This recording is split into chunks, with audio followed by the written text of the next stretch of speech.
Good morning, friends. Today's topic for the lecture is that is called balance of payment and balance of trade. Again, it is a very important topic for the UGC NET Management, Commerce and Economics students. And it comes under the International Business and the Business Environment syllabus of the UGC NET for the Management, Commerce and Economics. So firstly, we'll start with the balance of payment and balance of trade. Firstly, we should know what is all about the balance of payment and what is the need of the balance of payment. Balance of payment is an annual statement of all the economic transactions from the one country to the rest of the world. That means all those countries, whatever the international transactions they are making from one country to the rest of the world, which comes under the balance of payment. And what are the needs to maintain or to prepare the balance of payment for the particular countries? Means balance of payment, as I have already told you, balance of payment is an annual statement of all the economic transactions from one country to the rest of the world.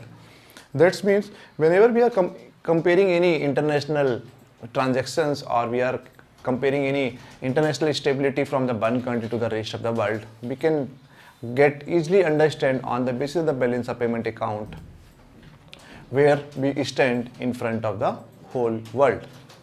Now we are starting with the balance of payment.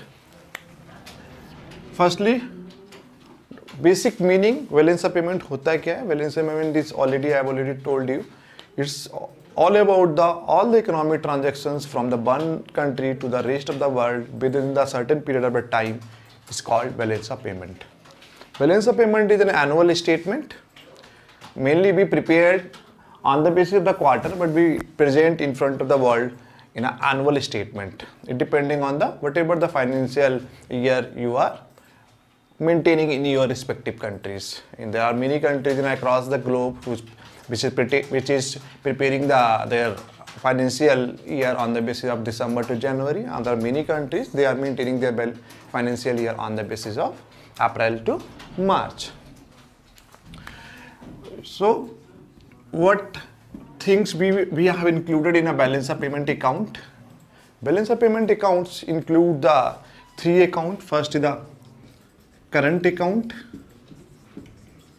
second is the capital account, and third that is called official reserve account.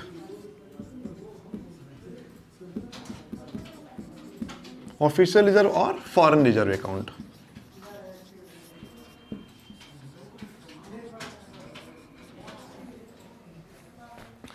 In the current account, we includes only the product and services, and whatever the export and import we are doing for the product and services comes under the current accounts.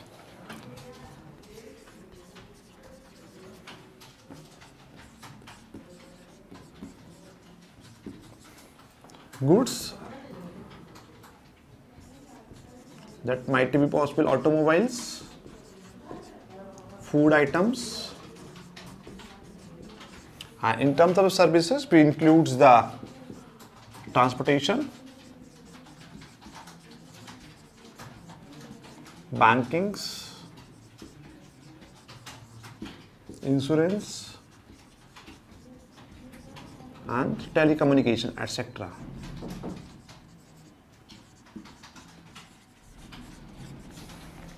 That means in a current accounts we include the export and imports of the product and services. Product means whatever the tangible product we are having and whatever tangible product we are exporting from one country to the rest of the world, they'll come under the current account. And services as well, as there are, as we know, India is a service sector countries and around more than the 65% contribution in the GDP coming from the service sector. So service sector plays a very crucial role to development of the Indian economy. Second is the capital account. In the capital accounts,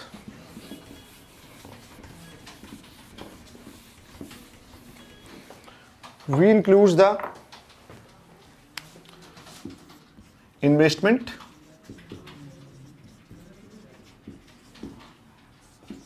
banking capitals,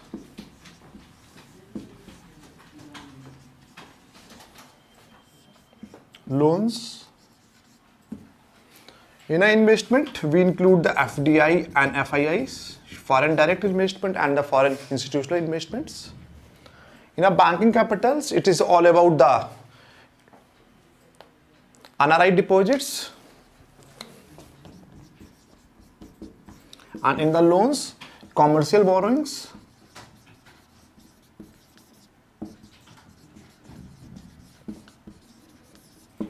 loans from the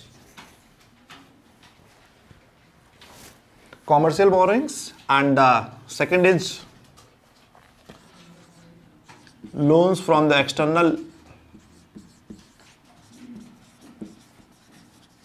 monetary organizations,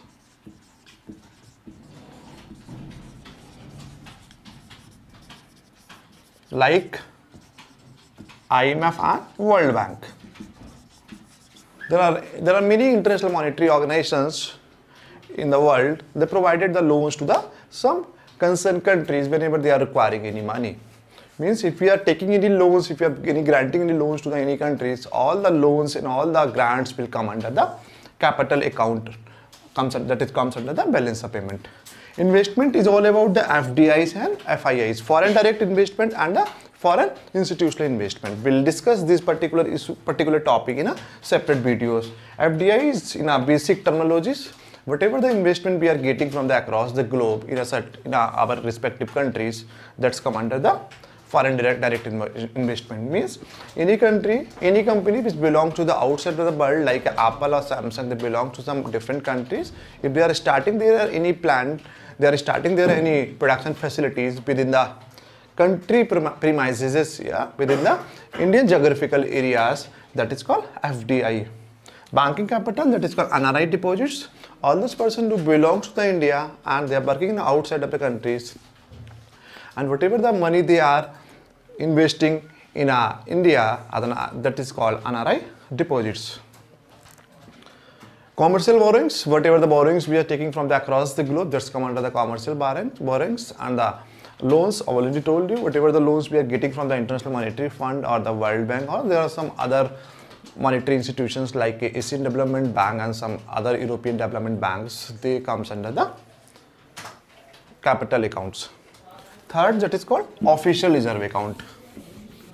In our official reserve accounts, we mainly include the gold and the foreign reserve. So means that is, if our current account and the capital account is in a surplus, so automatically your official reserve account will be in a surplus, because in the official reserve account we mainly includes only the gold and the foreign reserve, forex, that is called foreign exchange. Now next topic, what are the main features of the balance of payment account? First, balance of payment is the annual statement of all the economic transactions from one country to the rest of the world. Second, it related to the period of times. Normally we maintain the 4 times in a year and we represent the annual statement in front of the world. Second, it is a double entry bookkeeping system. Whatever the entry we will make, whatever the entry we will includes in a balance of payment account, that will be impact on the dual side, credit side and the debit side. Now, what are the imbalances of the balance of payment account? Imbalances in a POP account. First, if debit exceeds the credit,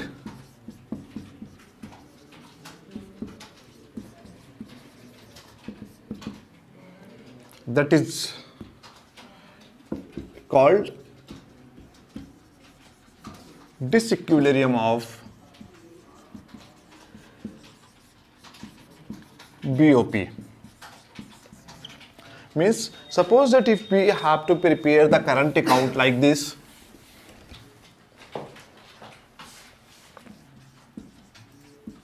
how we make the current account? In a current account, we maintain the one is the debit side, other is the credit side.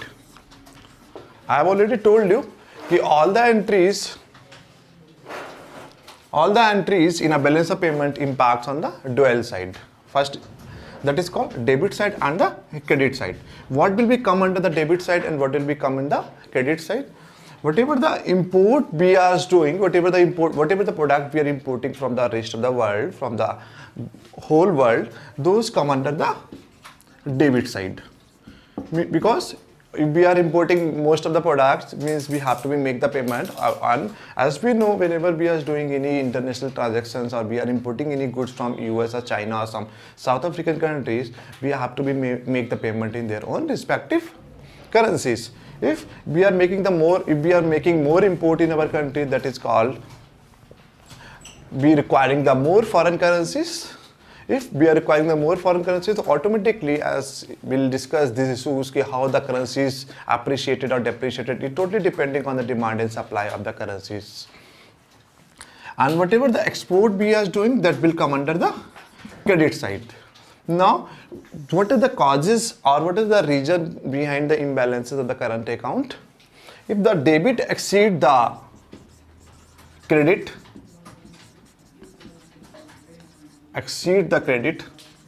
means suppose that we are importing the 70% of the product and we are exporting only the 30% product. That is called, if we are doing more export as compared to the export, suppose that if we are importing the more product and we are exporting the less product, that means your balance current account of the balance of payment, that will be the deficit. Because if we are importing the more product, we have to make the more payment, and that is the causes of deficit of current account. In other side, if we are exporting the more product and we are importing the very less product, that is called current account is surplus. You all will be very amazed to know, in India since 1950, we have never maintained the current account surplus. There was only one quarter, that is called January to March 2017. That was the only quarter of the financial of 1670. On that particular tenure, we had maintained the current account surplus. Otherwise, since 1950, we are preparing the current account or we are preparing the balance of payment, but unfortunately, we are not able to maintain the current account surplus. So I hope you already got it, what is the current account. Again, I am just describing you. Current account is all about the export and imports of goods and services. Whatever the export and import we are doing from one country to the rest of the world, that come under the current account. And all the imports and all the payments will come under the debit side, and all the incomes and all the export will come under the credit side. If your debit side is more than the credit side, or if your import is more than the export, that means your current account is a deficit, in vice versa. Like if your export is more than the import or your credit side is more than the debit side, that's called current account surplus. Like a current account, we have to maintain the capital account as well as, but in a capital account, here we include that is called inflow and outflow. Means whatever the FDIs, whatever the investment and whatever the loans we are receiving from across the globe, those come under the inflows, and whatever the FDI we are doing across the globe, that come under the outflow. In a simple words, any company which belongs to the either US or China and some other countries, they are starting any plan, they are starting any businesses in India, that's come under the inflows of the FDI. And in a same ways, any companies which belongs to India, they are starting their plant in some other countries, that come under the outflows. Here, when the capital account will be the deficit or when the capital account will be the surplus, if inflows is greater than outflow, that is called surplus capital account. If outflows is greater than inflows, If outflows is greater than inflows, that is called capital account deficit. That is the only reason that every country, they are more concerned about their more production facilities in their respective countries. We can take the examples of the India. In 2014, when the Narendra Modi government came into the existence, they started some Make in India policies. He wanted to be in the favor that you have to start your business in India. You can sell your product across the globe, because there are many positive and there are many advantages of the local facilities and local manufacturing within the country premises. One, that is called inflows of the FDI. Inflows of the FDI will leads to the employment generations. Secondly, the increase in a tax revenue. Third, to control the inflation in the domestic market. And fourth, that is called basic infrastructure development in a certain geographical premises. Now, I hope you have understand what is all about the capital account. In a capital accounts, we maintain the inflows and outflows of the loans, inflows and outflows of the FDI and FII, and inflows and outflows of the NRI capitals. Means whatever the loans we are receiving from the IMF or World Bank or Asian Development Bank, those loans will come under the inflows. Means whenever we are requiring any some fund or requiring some money from the overseas market, we can ask if we are the member of the IMF or World Bank or some other monetary organizations that come under, and if they provided any loans that come under the inflows. In other words, if any foreign country, they are requiring any money from the India, and if Indian government provided some loans or some grants to the any countries or any part of the world, which will come under the outflows.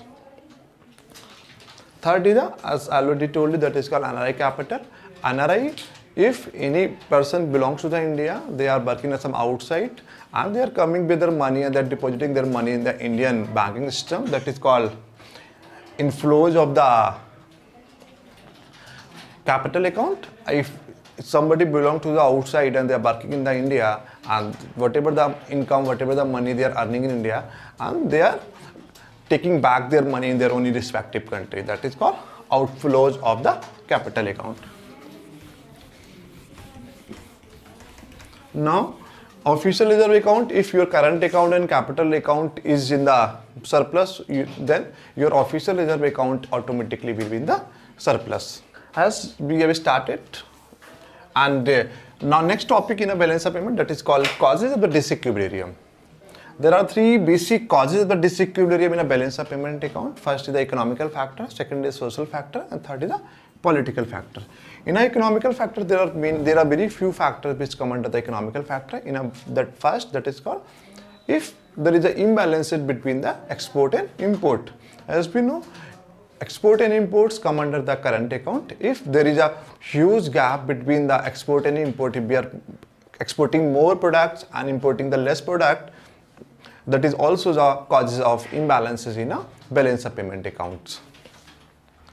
Second, that is called high domestic price. If there is a high inflation rate in your country, sometimes, then we have to go for the importing the product from the rest of the world. There is a perfect example, the Chinese market.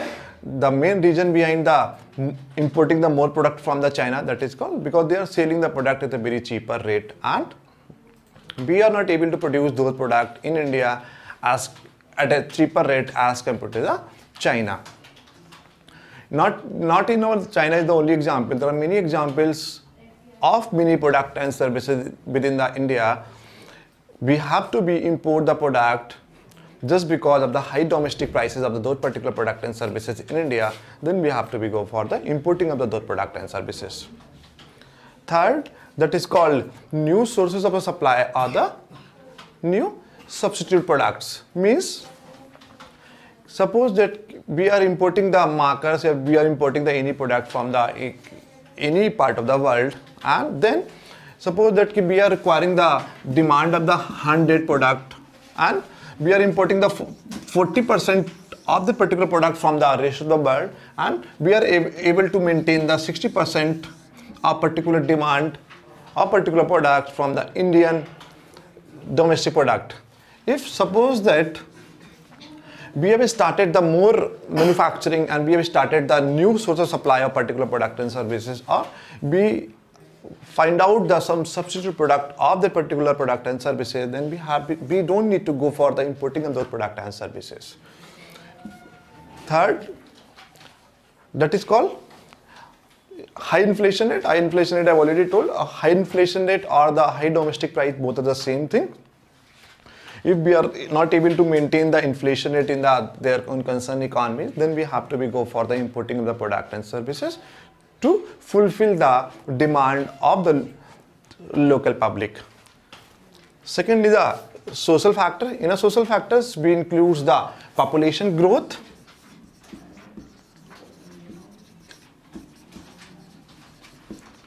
second is the change in the fashion, and third is the change in the consumption pattern.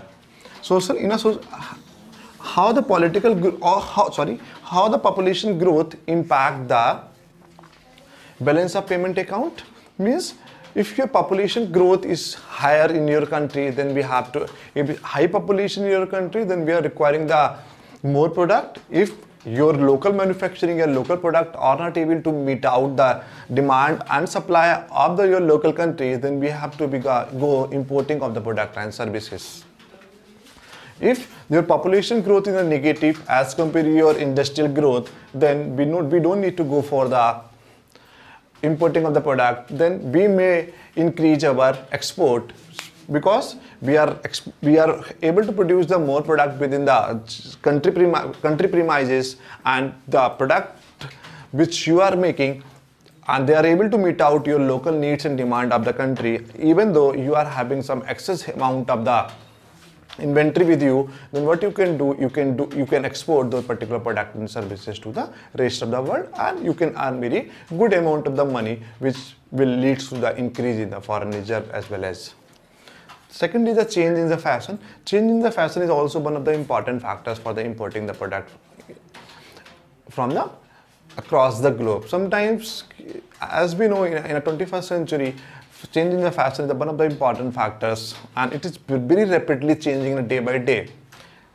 Yeah, if you are not able to maintain, you are not able to meet out with the change in the fashions, your countries have to go for the importing of the product to meet out the local needs of the product and services within the country premises. Third is the change in the consumption pattern. As we know, since the last 20-25 years, our consumption patterns have been changed drastically. In earlier, we were not more concerned about the luxurious things, or we were not more concerned about the shopping behavior. But nowadays, since last 20-25 years, our shopping behavior and our consumption patterns have been changed. Now we are more concerned about the luxurious items. So if your countries are not able to maintain those particular product, or not able to manufacture the product and services within your geographical regions, then we have to go for the importing of the product. That is also leads to the increase in the imbalances of the balance of payment account. Third is again is one of the important factors, reason behind the causes of the disequilibrium in a balance of payment account. Here we'll include the political instabilities and the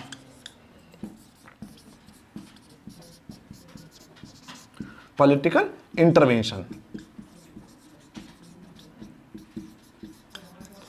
Political instability and political intervention is also one of the important factors behind the imbalances or causes of the disequilibrium of balance of payment account.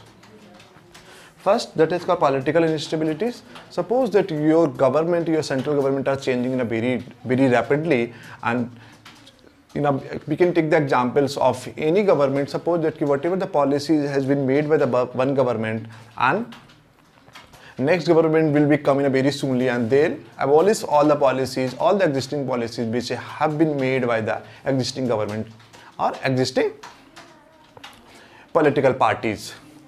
So in this way, or in this type of the countries, no foreign countries will come to your place. There will be very less chances of the inflows of the FDI in your countries. That is the only reason we always want there should be some political stability or there should be some stable government. They can take the decision, or they may take the very positive decision, or they may take the very strong decision toward the society, toward the country. Secondly, the political intervention. If government is poking their nose in every matter or every industrial matters, then again it's very less chances of industrialization in your country. As we know what happened back in 1991, we used to be the closed economies because we had a very strong license Raj, and we had a very strong policies and very complex policies. That is the only reason we had a very less number of the foreign companies in India. But nowadays, since last, as we know, in the last since 5 years or 6 years, we have reaching the top in the easy of doing businesses in India, and we are getting the very good position. Start from the 140 to now we came down around 77 position in our world. So if suppose that if our government or our political parties are intervening, they are intervening in every matters of the commercializations, then it's very complex, or it's a very crucial issues for the international market. Here we can take the examples of the UP and Bihar. We are having some high mass consumption. We are having the population of around 35 crore in a 2-3 state, but we are having very less industry just because of the political intervention in 2 states. Now, I hope you have understood what is the causes of the disequilibrium. First is the economical factors, second is the political factor, third is the social factor. Now, measures to correct the BOPs.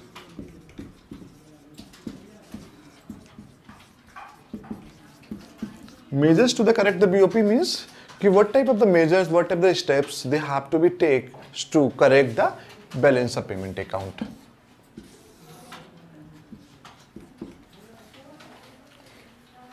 Here there are 2 types of main measures. First, the monetary measures.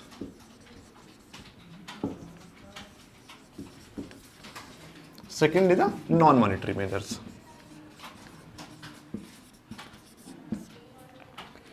In a monetary measures, first is deflation. Second is the devaluation.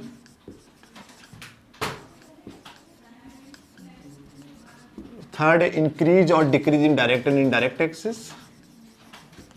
Increase or decrease in direct taxes or indirect taxes. And fourth point, that is called exchange control.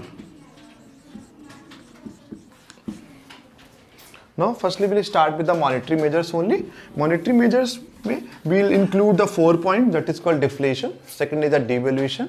Third is the exchange control. And fourth, that is called increase or decrease in the direct taxes or indirect taxes. First, that is called deflation. How the deflation will play the crucial role to correct the balance of payment account. As I've already told you in the last slide, that is called high domestic price or the high inflation. It is the causes of the disequilibrium in the balance of payment account. And how the deflation will play the role to measure the correct the BOP. Suppose that your countries are facing the high inflation rate in their domestic price, in their domestic countries. Now, what government of the countries and what is the central bank of the countries, what they can do, they can deflate, they can create the deflationary situation in their domestic market, which will lead to the increase the export or decrease the import. Here we can take the examples of any product and services. Suppose that you are getting the product in your country at a cheaper rate, then we should not go for the importing of any product and services. That might lead to the current account surplus. Second is the devaluation. How the devaluation can lead to the balance of payment account here. How the devaluation can improve the balance of payment accounts. So before starting how the devaluation can impact the balance of payment account, firstly we should know what is the devaluation. Devaluation relate with the currencies or foreign exchange rate. Foreign exchange, in a short form we can write the forex. There are two common terminologies we use in a foreign exchange. First is the depreciation, second is the devaluation. But there is a minor differences between the devaluation and the depreciation. Depreciation is all about the external factors or depending on the some market forces. But in terms of the devaluation all about the government interventions. But both are leads with the currency depreciation. Like suppose that what is the currency depreciation? Suppose that $1 is equal to 50 INR. It's the normal prices. If in terms of the India, if it goes to up to the $1 is equal to 60 rupees, that is called depreciation. But why countries devalue their currencies to maintain the balance of payment accounts, which I'll tell you on later on stage. I hope you understand what is all about the currency depreciation. Normal price, that is called $1 is equal to 50 INR, that is called normal price. If it leads to the $1 is equal to 60 rupees, that is called currency depreciation. If it leads to the $1 is equal to 40 rupees, that is called currency appreciation with reference to the Indian currencies. But now I have just told you how the devaluation will impact the balance of payment account. In terms of the devaluation is all about when the government deliberately decrease the prices of their currencies with reference to the foreign currency is called the devaluation. As I'll tell you, in terms of the depreciation, you'll get the less amount in export and your importing of the product again will be the costlier as well. But if you are getting the costly product in your country, means foreign countries who is exporting their product from their own domestic territories to the Indian territories, they are getting more benefits for the export. If we are, suppose that due to the excess of the export, sometimes it is also increase the inflationary situation in the domestic market. Because suppose that there is a demand of the 100 product in your country and you are just able to maintain the 100 product, means your supply and demand is all about the fulfill, means you are able to maintain the 100 product, you are able to manufacture the 100 product in India, and your demand of the local countries, that is called again the 100 product. Here what you do, here your exporters, what does, they export the 50% of the local manufacturing of the product to the foreign countries. Now what will be done? Now supply will be less, demand will be high. It's a common economical phenomena. Your automatically inflation will be increased. If we are doing if we have devalued own currencies, that means you'll get the very less amount of the money in a export. Then if you are getting the very less amount of the money in export, then we should not go for the export. If we are not able to, if we are not going for the export, means then what you will do with your manufacturing, what you will do with your domestic product, you have to sell your product within the geographical territories of the countries. Which again, if we are selling your product within the geographical territories of the countries, that means your supply and demand will be the match.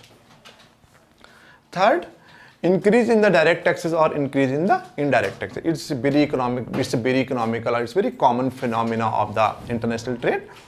Suppose that you just want to provoke or you just want to increase the export and import of the concern of some certain product and services, you can increase or decrease the direct taxes or the indirect taxes of particular product and services.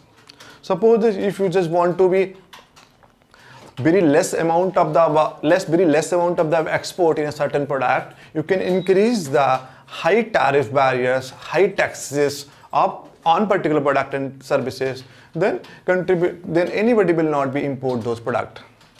In other side, if you just want to increase some export of certain product and services which you are actually manufacturing in your domestic countries, but your country doesn't have any demand in the local market, then what you will do, then you just because of the increase in the export, what you can do, you can reduce the tariff barriers on the export. If exporters are getting the very less taxes, then what they can do, they can go for the more export in the international markets. Increase in the direct taxes or increase in the indirect taxes, it's a very common phenomena, or it's very economical phenomena to control the balance of payment account. Last, that is called exchange control. Exchange control is all about the foreign exchange control. If your currency is very stable and your currency is not very flexible in the international market, and there is a very less impact of the international activities on your currency, it's automatically your balance of payment will be maintained. Now, other is the non-monetary measures. In the non-monetary measures, there are only just two factors which is very important in the non-monetary measures. First is the quota. We can impose the high quotas. We can impose the high quotas on the particular product and services which is actually don't want in your respective country. You can put some certain quota on the basis of the quantity, on the basis of the qualities, or on the basis of anything. Second is the non-tariff barrier. There are two types of barriers we are imposing in international trade. First is the tariff barrier, other is the non-tariff barrier. Tariff barrier is all about the direct taxes or indirect taxes which we are imposing in a quantity terms. And whatever the barriers we are imposing in terms of the qualitative measure, that is called non-tariff barriers.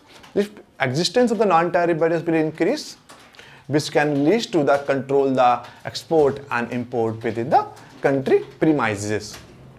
Now, then we should know what is all about the non-tariff barrier. Non-tariff barrier is all about whatever the barriers we are imposing on the basis of color, on the basis of taste, on the basis of preferences, or on the basis of languages. Those barriers are called the non-tariff barriers. Now, it is all about the basic balance of payment. Now, what is the balance of trade? Balance of trade and balance of trade is the part of the actually balance of payment. Here, in a balance of trade, we include only the export and import of the product. Here, I have already told you, in a balance of trade, we include, in a balance of payment, we include the product and services. We also include the unilateral transfer. We include the NRI deposit, FDI, FIIs, and some other commercial borrowings and market borrowings in a balance of payment account also. But balance of trade is an annual statement of all the economic transactions. If we are talking about all the economic transactions, that is not means all the economic transactions. That is means whatever the export and imports of product we are doing from one country to the rest of the world, that's come under the balance of trade account. Balance of balance of trade is works just like a balance of payment account, but is a very minor part of the balance of payment account. Thank you.